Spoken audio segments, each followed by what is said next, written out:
This is part 2 of episode number 7 of How to Fight with a Stick. This is all about self-defense, using sticks or improvised sticks. In this case, the Japanese or Okinawan Joe, the medium-sized stick. If you're looking for one of these and you want to size it correctly, think about where your armpit starts, maybe the middle of the joint.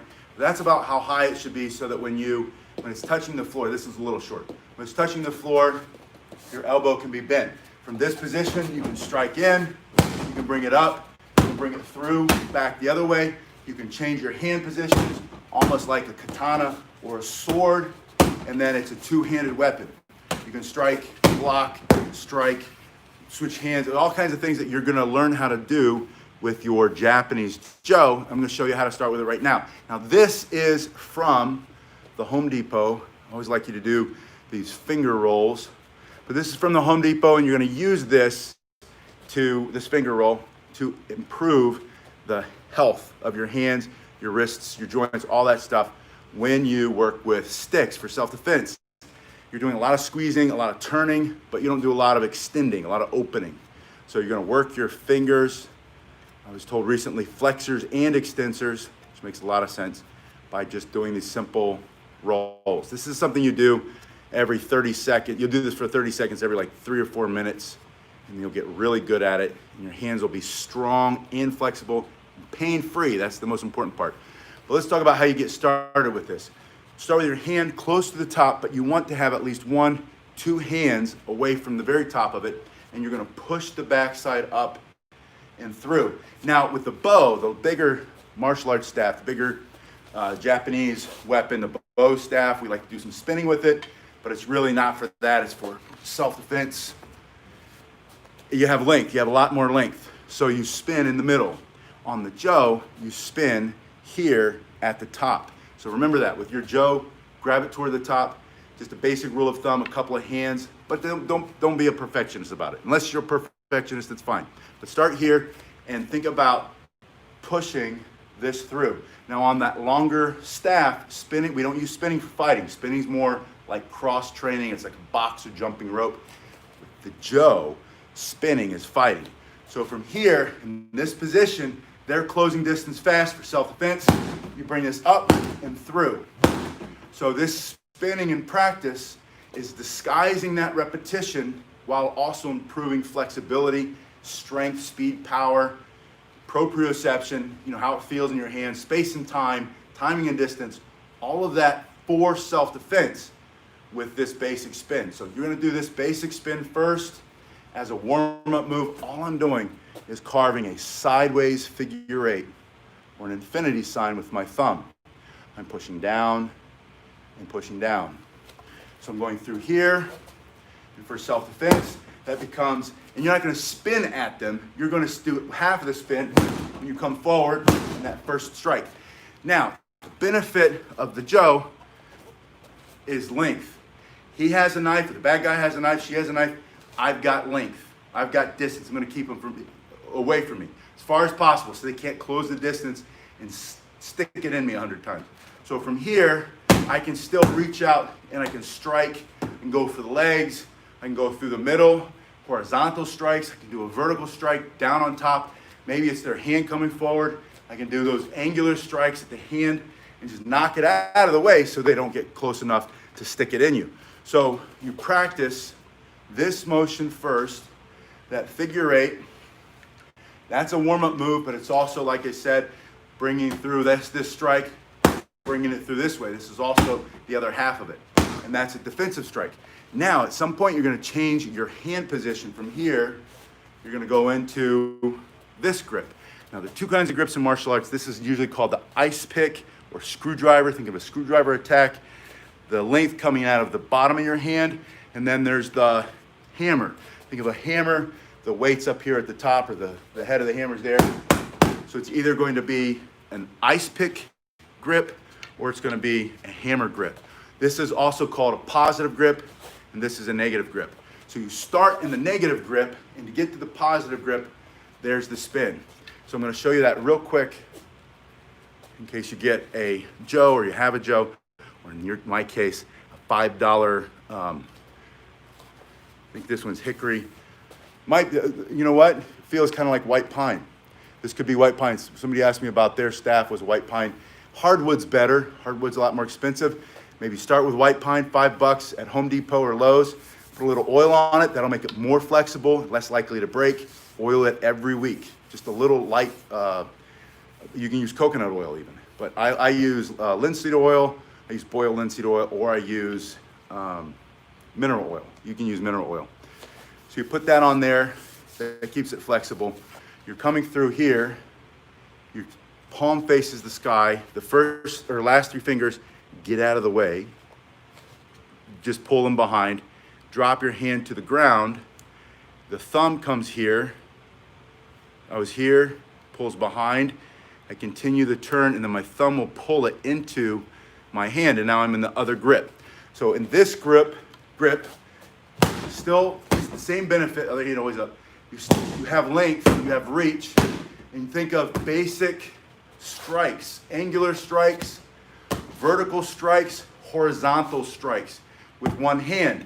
And then the other hand can come on it, and you go back to kind of Joe specific moves, things that you only do with this weapon.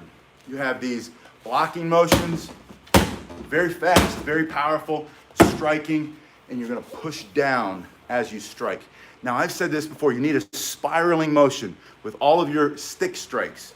It's very common in all martial arts, spirals, and that's to keep you from breaking your bones when you block or when you strike. That's to take all the energy from your knuckles and spiral it through your body into the floor when you have a proper stance. Same is true with the weapon. Keep from breaking your stick, or even in the case of the katana, the Japanese sword, every motion has a turning or spiraling motion. Even the slicing motion, the striking down motion, comes as a slice and not a chop. This is chopping, right? It's a slicing motion always. And that's so the blade can slice through, where if you were just to chop into it, it wouldn't go anywhere. You might go into this a quarter of an inch. With a super sharp katana, if you come to that slicing motion, you'll go straight through it. It'll be like butter, if you know what you're doing and you've practiced. So to practice your spiraling motion with the Joe, with this weapon, you have this turning. And this is just a practice you can do. This is my right hand. You're turning up and out. Hello. And then out, turning up. And see how my hand is turning in 2 directions. So I have this, and I have this. I have this motion coming here, but I also have this at the same time. And that's what creates the spiral. Both hands now are turning and pulling. The back hand is pulling up. The right hand, which is the left hand is pulling up, holding the weight like you would in a sword. And the right hand is up and turning, but they're both turning. And then at the end, locking, and watch my elbows. See how my elbows are out? They get chopped off like that. You always get your elbows in. So you turn and lock them in. And not though they only are they safe from getting chopped off, but now you're about 10 times stronger. Proper technique. That's the beauty of martial arts that most people miss sometimes when they try to skip steps, is they miss the small finer points that are the most important, like don't get your elbows chopped off, or your arm, in that case your arm. But also, if there's no power, it's not going to work. So understanding how martial arts works is a big part of it. You can get started with this weapon by twisting here and then practicing going into this other grip, and then do the same thing. Just practice your slicing in the figure 8. 1, 2. When you're ready, you take it back. You go through here. This is also a good way to get your heart rate up and to start to lean your body out faster as you engage your core muscles. And then I want you to practice left hand on the bottom, right hand on the top, back, and a slice, elbows in line. Almost like you're using the bokken, the wooden sword. The Japanese or Okinawan wooden sword. Or maybe you're using a kin, like a kendo kin. It's like a shinai, those bamboo swords. That's also the same kind of motion. But then switch your hands to the other side. I'm going to show you how to switch in a minute. And the same thing.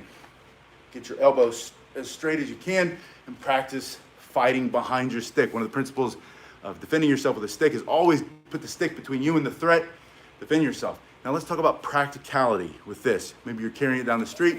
You don't want to look like a Japanese sword fighter, that's not your intention. You want to be able to just simply defend yourself. We already talked about this, bringing this up, straight in, very quickly. And we talked about in episode 1, or in part 1 of episode 7, this is episode 7, how to defend yourself with a stick or how to fight with a stick, is you point your thumb, and that puts it in the backhand. It's simple. You're walking, here comes the threat. Immediately it's in your backhand, push. This ski, T-S-U-K-I, is how you would Romanize the Japanese pronunciation, ski or spearing motion, right? And see, here's the spiral. My front hand locks out, my backhand locks up, and then my body would move back, but I wouldn't move back like this. That would close the distance. They would be on top of me. I would be injured. Stabbed, right? If my whole body moves back, I still have this distance. Then I can immediately strike. So I want you to practice from here, getting into the backhand by pointing your thumb. Point your thumb at the attack, and then push to defend yourself. Good morning. Thank you. Then from here, I want you to go into an angular strike. But I want you to practice this from the start. See how I soften my grip? My hand, you can probably hear it. My hand is sliding down, and as it slides, my backhand is turning. And it'll even turn a little bit this way for the spiral. But the front hand is increasing accelerating. It's making it go a lot faster than if I came like this, like a baseball bat. That's hard. If I push at the same time, that's fast, and fast becomes harder, right? So I'm coming down, my hand is coming here, and I stop with my hands open. I want you to stop with your hands open, and I also want you to learn how to bring your hands together. Now, when you bring your hands together, you create a pivot point, meaning that all of the energy in that sword, or that, in this case, the Joe, is going to be hard to stop, and you're going to go through, and you hit a fan behind you, right? But that might be what you need for self-defense. You need one strike to take them out, and it's all right if you go through, right? But if you need to stay behind your stick, you need to be able to stop it, and that's when your hands come apart. Let me reiterate that one more time. Hands come together, it's going to be so much harder and faster, but you're not going to be able to stop because so much power. Or it's going to be harder to stop. Hands finishing apart, you will stop every time and put it right where you want it. So practice that. Practice, again, your warm-up. Practice changing hand positions from, let's pop the camera, from a negative, thank you, negative grip, or that ice pick screwdriver, to a hammer grip or positive grip. Either way, you're either going to have the length between you and them, or the short side between you and them. Now this is still very effective, still very good. From here, I'm in this defensive posture, and they're closing the distance, you put your hands up, you're like, hey, back up, you're coming too close, and you have to respond immediately. Notice I said respond, not react. When you prepare for self-defense, you can respond instead of panic. When you panic, you react, you run, most people will cower and just get beat. You're gonna respond because you're prepared. You've practiced this. Your hands are here, they're closing the distance, you just go straight in. Now, all of that force from this motion, think of a punch. You know, from here, you're like, stop, right? It's just a very quick, effective motion. From me to you, they're so close, that's gonna be a powerful no matter what. It's gonna be hard, they might block it, it might bounce off of them, but at least you're doing something. From here, now you have a stick, you have all your energy concentrated on that small spot, and more importantly than that, on this edge. See that ledge? So all the energy is really here. If you cut that in half and you put it there, and that's a really hard corner. And that goes right in to their eyes for self-defense, take away their ability to see, ability to breathe temporarily, and see, because their eyes are gonna water and they're gonna close their eyes, or the throat for self-defense. You'll either push the gag reflex and they'll back up, or they could asphyxiate and die. So don't play around with this one. Don't be popping people there, that's too dangerous. But for self-defense, I want you to be very dangerous, very violent in self-defense. To defend your life and the people around you, the people you care for. From here, right into that solar plexus, down into the groin. Maybe it's that vicious dog running around the neighborhood. biting people or biting other animals, but it's real effective, real simple. And then from there, you can retract it, come into here, come back to here, change your hand position. And I'll show you that on the Joe videos. This is the stick fighting video, so I wanted you to see a few things you can do. But one last thing that I want you to practice, palms at the side, one hand slides under, one hand slides over, bring them back out. In practice, this will help you with getting a feel for your Joe and how it moves. On the Joe weapon, you're never going to take your hands off of it. This is another one you can do. This is shorter. And you can see, I go from this position to this position in an instant, or almost an instant. My hands never have to leave. But you can also be here. Eventually I'll find the middle. There it is. And then you go back the other way, and you practice. And if you're like me, you've got a bucket full of weapons over there. Let me show you real quick. Don't get nauseous. You got a bucket full of weapons. You want to use all of them. And that variety makes you much, much better. And especially with the Joe, if you have different Joes, practice, because their center is going to be different on every single one. You're going to feel different. In this case, this has a very small diameter. You can see the red still from the hardware store. But you can also see that not only does it have a lot of oil for my hand now from spinning every day, but I also keep putting that linseed oil on it, or mineral oil. I forget which one I put on this one. So practice with that. And I've got one more weapon, and then I need to get moving. I need to get some stuff done. And this is my absolute favorite for self-defense. I'm going to tell you why very quickly. It's very simple.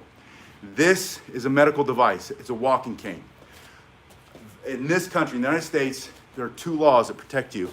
And I heard one of them violated this week at the driver's license place. The woman was asking a man, "Why do you need that cane?"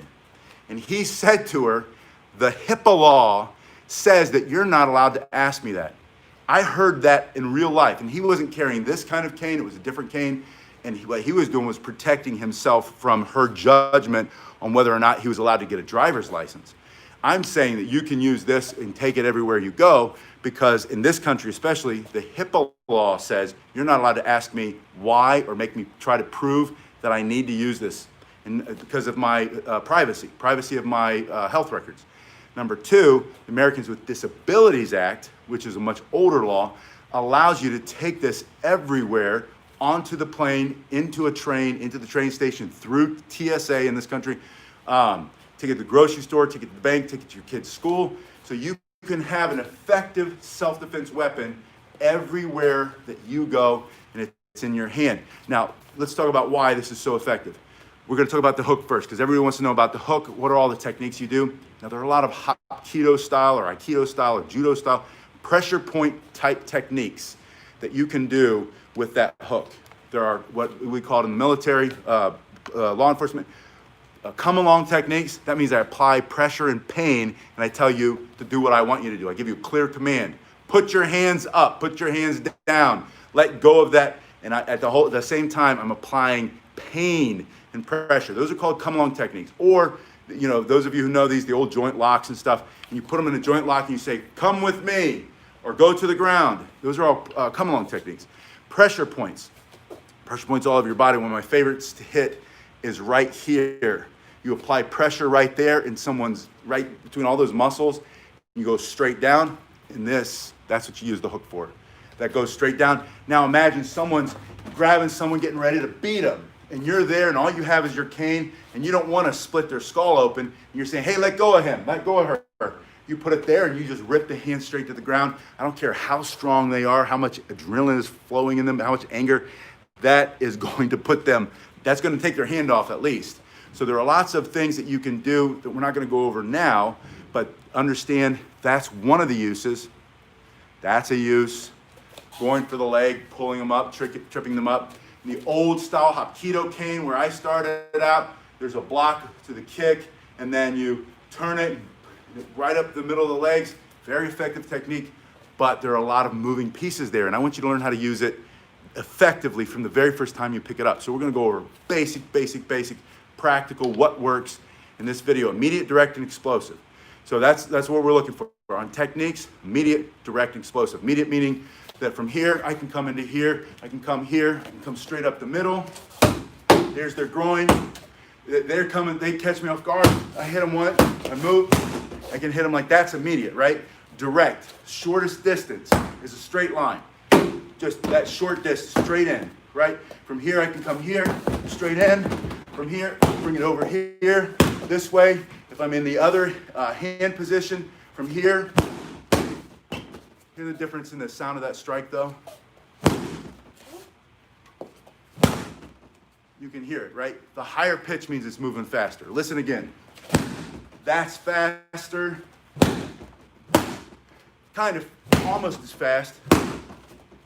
Hits hard for sure. And then I'm not saying one's better than the other, because it all depends on what's the scenario, what's the situation. I don't know if you saw the tip go flying off of that. That's a very common thing when you practice. I have these, by the way, if you're interested in getting one of these. I sell the rattan. That's the starting. I would say if you want to get into this, you haven't seen it before, get a rattan. And there's that spin again.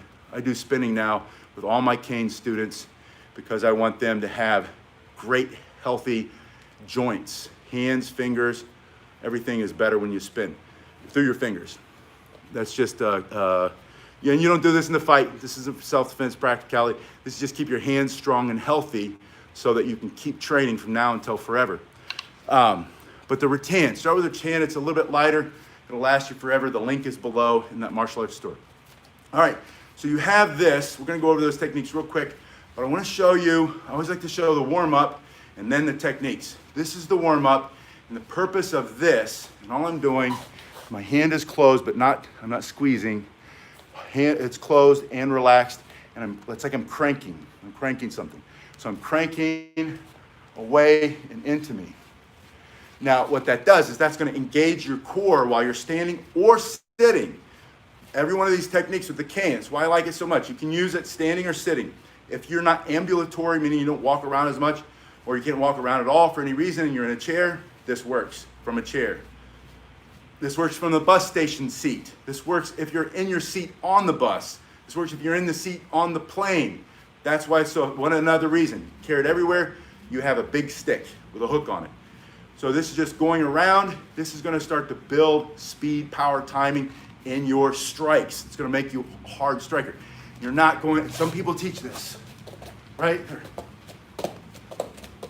Which is really awesome. I don't teach that for that purpose. I teach, get the heart rate up, get a good feel for it, practice your timing and distance, practice, get some of those good calluses.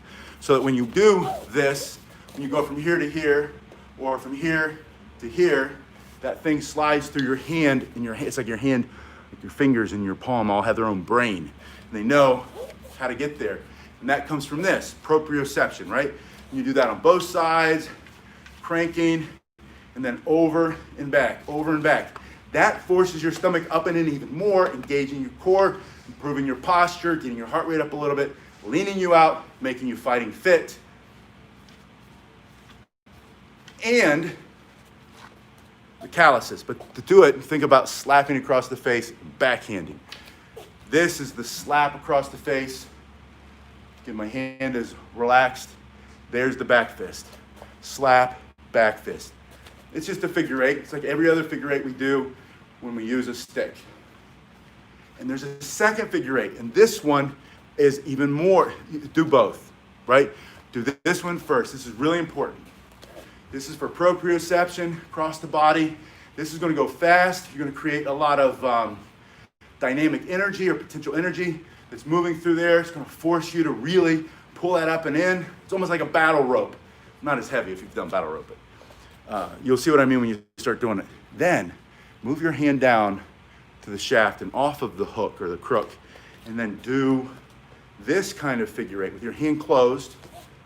There's no spinning, it's not gonna move through your hand. Your hand is closed, so now you're gonna start to increase flexibility of the joints, the fingers, the tendons, while you're also building power here. Now, again, I'm not daring you to come through that. Some people do, and there's nothing wrong with that. That's not what I'm saying. I'm saying I do this for warm-up. You're gonna do this because this disguises repetition. the repetition of striking. And you can do it in reverse.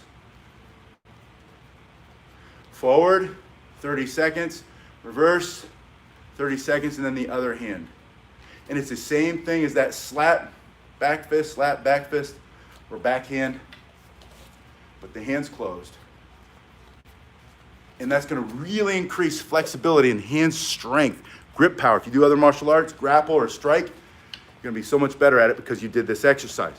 Then, let's talk about some basic strikes, because that's why we did the warm-up, so we could get to the strikes so you could defend yourself with a stick or fight with a stick. This is episode number 7, part 2. You're going to bring it through at that basic angle, and then back from the other shoulder at the other angle. So angle 1, angle 2, 1, 2. So right from here, better position, strike for self-defense. From here, better position, strike for self-defense. I'll have to read your comment in a minute. Disappeared. Strike, and then number 3 and 4 coming up and coming up the other way. So practice this. Down, up, and then horizontal, vertical. And I want you to add one here. Bring your other hand up and on it. Think you can block yourself here. Block. But then that rifle bayonet strike. From here, block, strike. He has a knife. From here, strike him before he gets close. If you need to, go to one hand, increase the distance. If you need to get closer, 2 hands, or use the other side. Think of a rifle butt. That's the butt of the rifle, meaning that there's just more surface. It's not going to penetrate. That's not really going to penetrate. That's going to concentrate all the force, put them on the floor for self-defense. Think about this here or here. All of their teeth down their throat for self-defense. You told them, back up. I have every right to defend myself. Blocking up, just like with the other weapons. Block up, block over, down. Think of a sword. Down, over, and then your angle strikes. Angle 1, angle 2, bring it up, 3, 4, through and back, straight down to the top, and then add this. Practice moving to the side. Here, they come up out of your periphery. Before you know it, he's got a hold of your wrist or he's too close. Bring this up. He can have his hand on his wrist. He could be holding with 2 hands. You're still going to be able to do this because you, from here to here, right?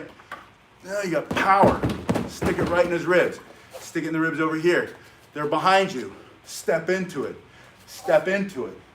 Put them together.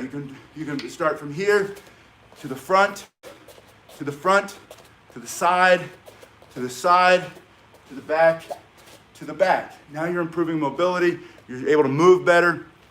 I don't want to stop without showing you an assisted squat. If you are mobility challenged, whatever that is, that means you don't move as well as you used to. Do a bunch of squats with this. Do them for 30 seconds at a time.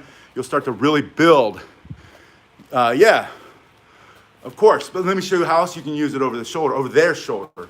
From here, turn it out. It's now more ergonomically correct, and I learned that from Grandmaster, I almost said Mark Shuey. He's the one that started Cane Masters, but I'm talking about Grandmaster Keith Melton, who knows more about the cane than I'll ever forget.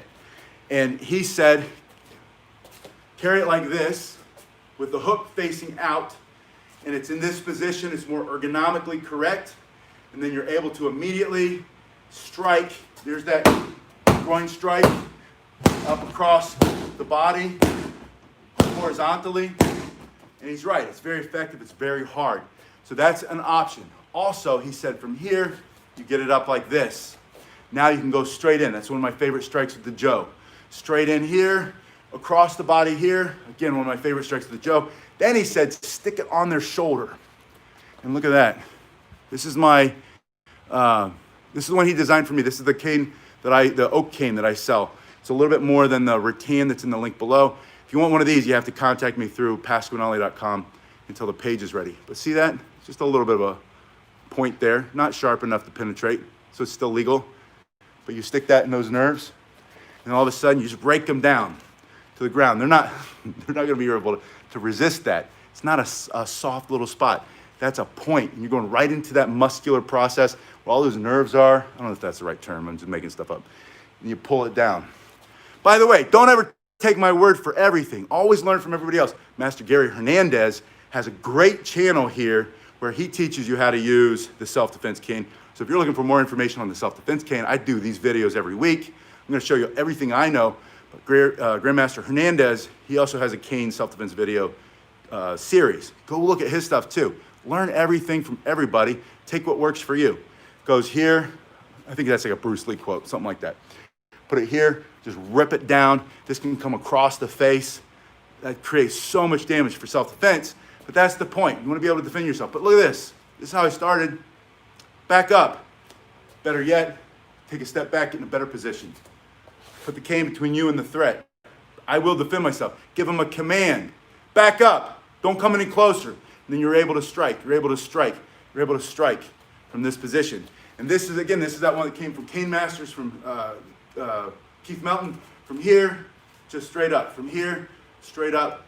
In this position, forward, striking, reach forward. And there's that hook again, just ripping them down. Now, that's all I have on this weapon. Take a look at the beginning of this video if you missed it, and the one just before this, part one. This is part two. Part one, we went over the Tonfa and the Kung Fu Fan. So if you want to see, and it seems like a silly little funny, weapon. I won't say the other words that I would have said when I was younger and not as enlightened, but it's a silly little fan, right? But extremely effective. The stick doesn't bleed. The stick will not bleed out. The stick's not going to get broken and bruised, and it doesn't have feelings. It doesn't hurt. Not emotional feelings, like pain feelings. So you use that. It's very effective. It's just as effective as all these other weapons. But number one, for me, the self-defense cane. Cane self-defense, whether you do the Cane Master style or your American Cane Masters, I think, ASD or whatever it's called, or you do the Cane Fu, whatever they are. Grab a cane, get started with that, or the other ones. If you're like me, do them all. And then reach out to me. Send me those messages. Let me know what else you want to work on, or what else you're struggling with, or what else you're working on, or what I've missed. And you know some stuff that I don't know. This is a community, and we all learn from each other. So please keep the conversation going. Put the links or your questions and your comments in the comment section below and in the chat. And let me know what we need to work on, or send me an email. Go to the contact box, pasquinelli.com. Check that out, and then let me know what else you want to work on, and I'll see you guys in just a little bit.